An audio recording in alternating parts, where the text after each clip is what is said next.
অসমৰ সকলো ঠাইতে উপলব্ধ এবিধ বিশেষ পাচলি হৈছে কলডিল। কলডিল আপোনাৰ প্ৰিয় নেকি?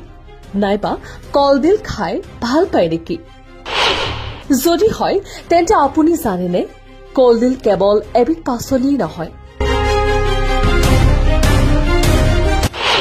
এইবিধ কলডিলৰ আশ্চৰ্যকৰ গুণাগুণৰ বিষয়ে আপুনি বাৰু জানেনে? কলডিল খাই প্ৰায় সকলো লোকেই ভাল পায়। বহু মানুহৰে প্ৰিয় পাচলি কলডিল। কলডিলৰ ভিতৰত ভীমকলৰ কলডিল অতি সুস্বাদু। সাধাৰণতে বাৰিষা কালত কলডিল ভালেখিনি ৰসাল আৰু সোৱাদযুক্ত হোৱা হেতুকে এই সময়ত ই খোৱাৰ বাবে বেছি উপযোগী হৈ পৰে। ক্ৰমান্বয়ে ইয়াৰ চাহিদা বৃদ্ধি পাবলৈ ধৰাত বজাৰত ইয়াৰ দামো বৃদ্ধি পাবলৈ ধৰিছে। কলডিল যথেষ্ট পুষ্টিকাৰক আৰু ঔষধি গুণসম্পন্ন।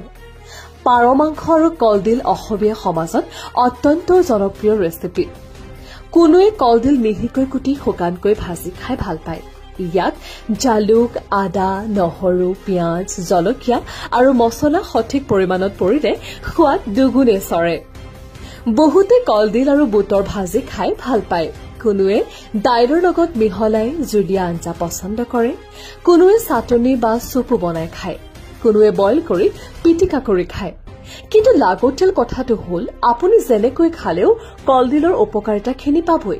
কলডিলত থাকে protein, fat, carbohydrate, fibre, calcium, magnesium, potassium, iron, copper, phosphorus, vitamin E, vitamin A, vitamin C, methanol আৰু কেইবাবিধো এণ্টিঅক্সিডেণ্ট।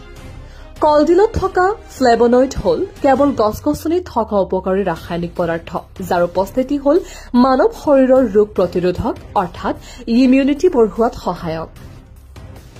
ইয়াত ছডিয়াম, পটাছিয়াম আৰু আয়ডিনো পোৱা যায়। কলডিল খালে মানুহৰ তেজ পৰিষ্কাৰ হয়।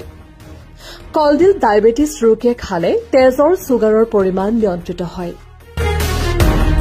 ইয়াত আইৰণ যথেষ্ট পৰিমাণে থাকে বাবে গৰ্ভৱতী মহিলা আৰু ৰক্তাল্পতাত ভোগা লোকৰ বাবে অতি উত্তম খাদ্য। ইয়াত প্ৰচুৰ পৰিমাণে আঁহ থকাৰ হেতুকে কোষ্ঠকাঠিন্যত ভোগা লোকৰ বাবে বৰ উপকাৰী।